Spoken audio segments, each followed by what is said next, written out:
Bonjour mesdames et messieurs, donc pour ma part, vous l'avez entendu, je m'appelle Jean Rognetta, je suis journaliste, j'ai lancé la lettre Kant avec un Q parce que tous les philosophes peuvent avoir besoin de cette lettre. On ne parle pas que d'intelligence artificielle, mais de technologies émergentes en général. Tout comme Nukai ne fait pas que du bridge, mais même de la finance, et on va avoir l'occasion d'en parler. Mais tout d'abord, en quelques secondes, sur le principe de l'interactivité et de la paresse. Véronique, qui êtes-vous?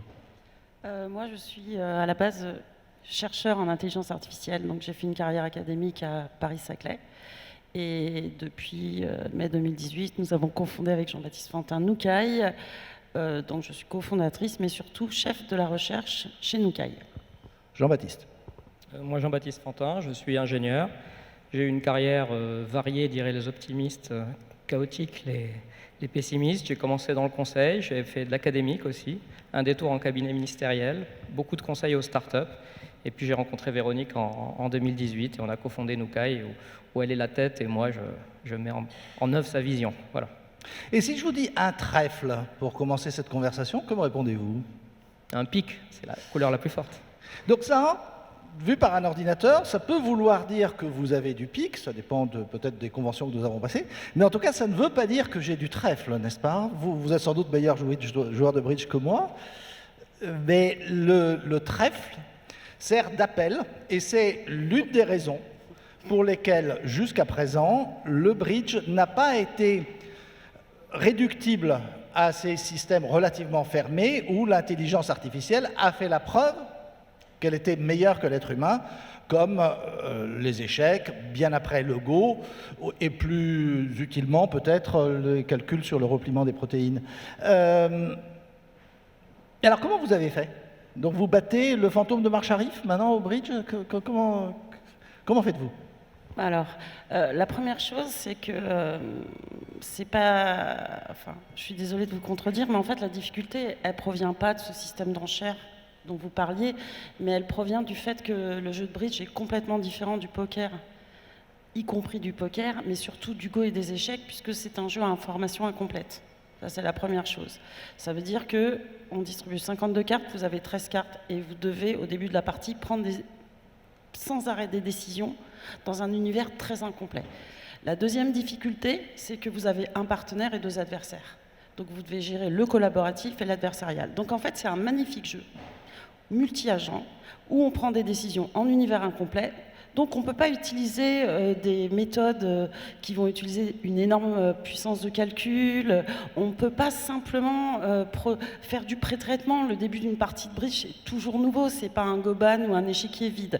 Donc ça a été l'idée de dire, mais en 2018, on parlait que de big data, deep learning, mais finalement, moi, je suis chercheur, je me suis éparpillée et je sais que l'IA, c'est pas que ça, c'est pas que du machine learning.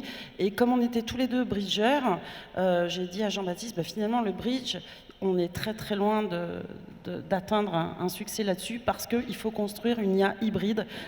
Comme un petit peu quand on réfléchit au bridge, on n'utilise pas que la puissance de calcul, on utilise différentes zones de raisonnement et l'idée c'était que c'était très proche des applis réelles et de faire une techno qui soit transférable. Et donc, comment avez-vous fait concrètement? Qu'est-ce que c'est? Est-ce qu'on est comme dans AlphaGo, dans du reinforcement learning? Comment ça marche, Nukai? Non, Nook, qui est le robot de bridge, justement, c'était une IA hybride, donc on a testé beaucoup d'architecture. L'idée de l'IA hybride, c'est que l'humain combine beaucoup d'intelligences différentes. Et bien, il n'y a pas de raison que l'intelligence artificielle, ce ne soit pas le cas. Donc, chez Nook, disons qu'il y a une intelligence centrale qui va être une intelligence de profondeur, qui va faire des simulations dans des univers avec grosse combinatoire, disons, mais ça suffisait pas. Donc on a fait guider cette recherche par deux autres modules. Un module qui est un jumeau numérique des adversaires, parce qu'il faut pouvoir savoir comment se comportent les adversaires, et puis un autre qui est aussi plus intéressant et qui va encoder tout ce que l'humain sait au bridge, puisque l'humain n'a pas commencé à jouer au bridge hier. Donc ce n'est pas la forme d'intelligence artificielle qui est tellement à la mode depuis la fin de l'année dernière, les grands modèles de langage naturel, les LLM, comme ChatGPT. Non, alors pour être un petit peu plus précise, on avait cette idée au départ. Très modestement, on a décidé de définir ce qu'on appelle des IA nouvelle génération. où justement on ne se priverait pas d'utiliser des IA du type Deep Reinforcement Learning, etc. Mais le but, c'est on est guidé par un problème et surtout, on avait 3 priorités. La première, garder l'humain dans la boucle, parce que partir de zéro, c'est complètement idiot, ça pollue la planète, et basta de polluer la planète, plutôt que d'utiliser notre cerveau pour commencer à résoudre un problème. Déjà, on récupère l'expertise des humains, c'est vraiment la base. Si on travaille avec des chirurgiens, on va récupérer leur expertise pour ne pas se balader dans un espace énorme alors qu'il est déjà très grand.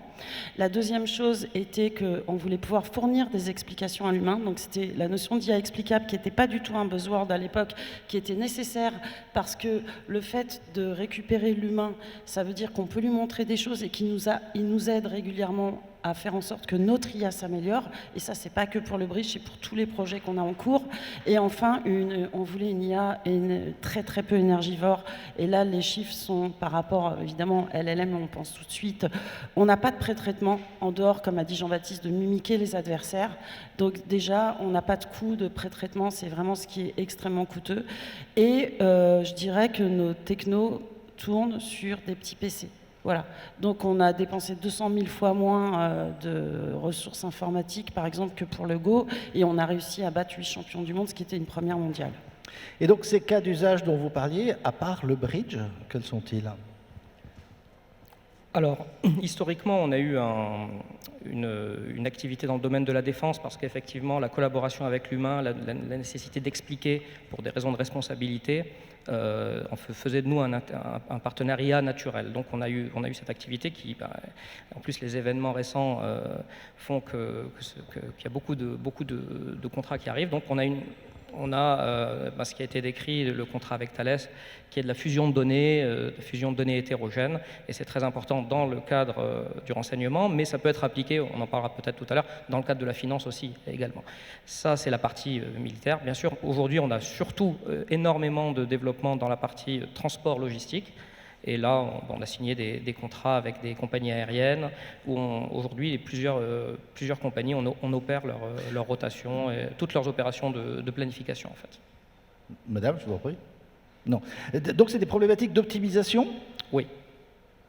Mais par rapport à tout ce qu'on a vu tourner avant la grande vague OpenAI, on va dire, sur l'intelligence artificielle et la tournée du facteur, ainsi de suite, quel est le plus de Nukai, à part peut-être le fait que ça tourne sur mon téléphone ou mon PC ? Alors, le plus de Nukai, c'est que, en fait, c'est pas simplement des problèmes d'optimisation. Ce qu'on a développé, alors je réinsiste là-dessus, c'est vraiment une boîte à outils complètement novatrice. Et ce qu'on avait promis, c'est que le bridge, on ne ferait pas d'argent avec, c'était juste mettre des chercheurs ensemble, et on a une boîte à outils énorme, ce qui fait que quand on nous pose des problèmes, ça peut être planification, ça peut être optimisation, on utilise ces petits modules, on les met ensemble, on les customise. Pour raconter l'histoire de l'aéronautique, on s'est mis dessus. En 3 mois, on explosait complètement l'état de l'art, c'est-à-dire les algorithmes qui étaient utilisés depuis 10 ans dans les compagnies aériennes, sans utiliser aucun pré-traitement. Alors ça, c'est venu de la partie, en fait, se balader dans un espace énorme. Là, le problème dans l'aérien, c'est un problème de taille. L'espace est 10 puissance 1000, donc il faut être malin. Il n'est pas question de faire du pré-traitement. Eh bien, le bridge, c'est aussi un espace énorme, et on a appris à être malin et à développer des algorithmes là-dessus. Mais ce qui est important, c'est que c'est très flexible, c'est-à-dire que ça se plug avec ce qu'on a dit.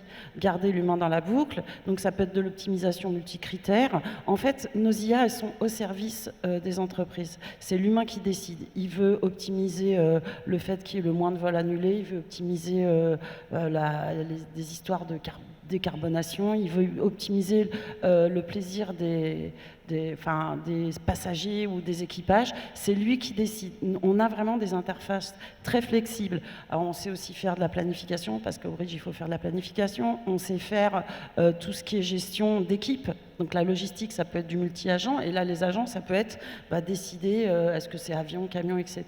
Donc ça ne se réduit pas juste à des problèmes d'optimisation, c'est des problèmes généraux. Par contre, tous les problèmes de type image, vidéo, il n'y a pas de sémantique au-dessus, où finalement, il n'y a pas besoin d'hommes. Là, on n'a pas du tout, quand on fait appel à nous pour ça, heureusement de moins en moins, je dis, non, on a des... C'est la raison pour laquelle les enchères n'étaient pas le bon exemple. Exactement. C'était trop ad hoc. En fait, moi, j'ai dit, pourtant, je suis bridgeuse. Non, non, non. Je veux qu'on développe des modules généraux et que très vite, on montre ce que ça veut dire transférer. Parce que vous parlez de, bien sûr, AlphaGo, c'est magnifique, mais ils sont quand même, on va être modeste, on était 20, on avait très peu de ressources. Donc, on a réussi à faire quelque chose qui n'avait pas réussi. Et surtout, on a réussi à le transférer, à faire nos preuves.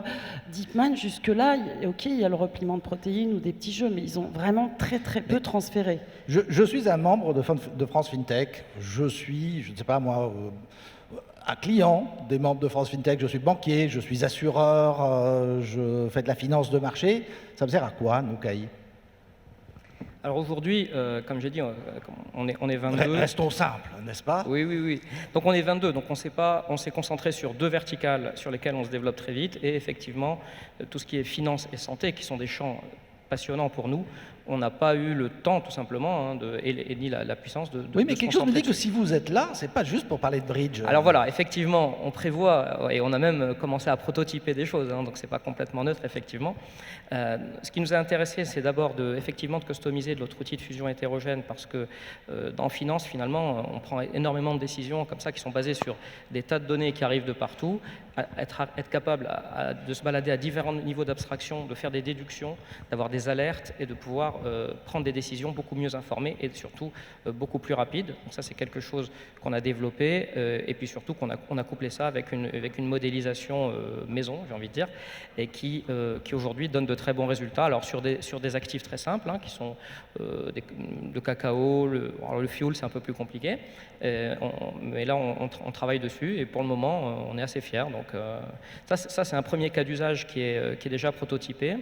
Et puis on s'intéresse, notamment dans l'assurance, à faire de la tarification dynamique et un peu plus fine que ce qui est actuellement fait dans le domaine de la réassurance notamment. Véronique. Si je peux rajouter quelque chose, si moi je parle à des clients... Pas plus de 3 minutes. Non, non, ça va mettre 10 secondes. Quand on a parlé d'IA explicable, en fait, on l'a fait. C'est-à-dire que le robot de bridge, au début, comme il était très fort, on nous disait il triche, donc il a expliqué pourquoi, et les bridgers ont dit génial. Et bien en fait, sur la finance et sur l'assurance, cette partie explicabilité, qui n'est pas juste, on l'ajoute parce que la législation l'exige, mais elle est inhérente. Je ne vais pas décrire ici, on a des modules symboliques, des modules logiques, mathématiques, que l'humain et la machine comprennent. C'est la fameuse interface entre l'homme et la machine, c'est cet espéranto. On fait de la programmation logique, on fait des tas de choses, ce qui fait que toutes les tâches que vous nous demandez, on est capable de discuter avec l'humain et de lui fournir des explications. Et je pense qu'en finance et en assurance, c'est quand même essentiel. Si je vous dis un seul mot, Monte Carlo. Alors Monte Carlo, c'est effectivement un de nos domaines de prédilection, puisque c'est ce qui est à la base du module central de Nook, et c'est ce qu'il y a, quand Véronique citait le cas de Transavia, parce que c'est ça notre partenaire, ils avaient un processus qui mettait 10 jours pour créer leur rotation, qui n'était pas optimisé. Grâce à nos méthodes de Monte Carlo, aujourd'hui, ils créent ce processus en 5 minutes, et c'est optimisé. Donc, voilà. Donc si je comprends bien, comment dire, vous pouvez toucher un peu tous les problèmes, notamment les problèmes d'optimisation qu'on a dans la finance, mais vous seriez particulièrement apte à toucher tout ce qui est négociation et analyse de risque. Mais ChatGPT est déjà intégré à des modèles de risque. Quand on vient ChatGPT ou l'IA générative, on va dire en général, quand on vient comme vous des formes d'avant l'IA générative, comment est-ce qu'on voit l'obsession actuelle, depuis le 30 novembre 2022, pour ChatGPT et ses congénères? Okay. Eh bien, 45 secondes. Alors déjà, c'était pas avant, parce que moi je suis chercheur, donc l'IA générative dans les labos, on l'a vu naître il y a bien longtemps. Ça, c'est la première chose. Et en fait, on le voit avec Jean-Baptiste d'un très bon œil, parce que c'est un nouvel outil pour nous. Et comme je l'ai dit, l'IA hybride, c'est pas que plugger nos méthodes, Nukai. C'est génial. En fait, ils nous rendent service. Par contre, ça va être un des modules, et on va pouvoir fournir une sémantique avec les experts avant, c'est ce qu'on appelle les pré-prompts, après, etc. Donc pour nous, c'est extrêmement intéressant à condition de le C'est Nukai qui maîtriser. va écrire le pré-prompt? C'est les outils de Nukai qui vont générer en interaction sur un domaine plus spécifique, parce que les trucs en général ça marche pas, et notre idée c'est qu'il faut le faire domaine par domaine, finance, assurance, etc. Ça sera vraiment le mot de la fin, Jean-Baptiste. Non? Eh ben, c'est moi qui dis le mot fin. Merci, mesdames et messieurs, et à bientôt.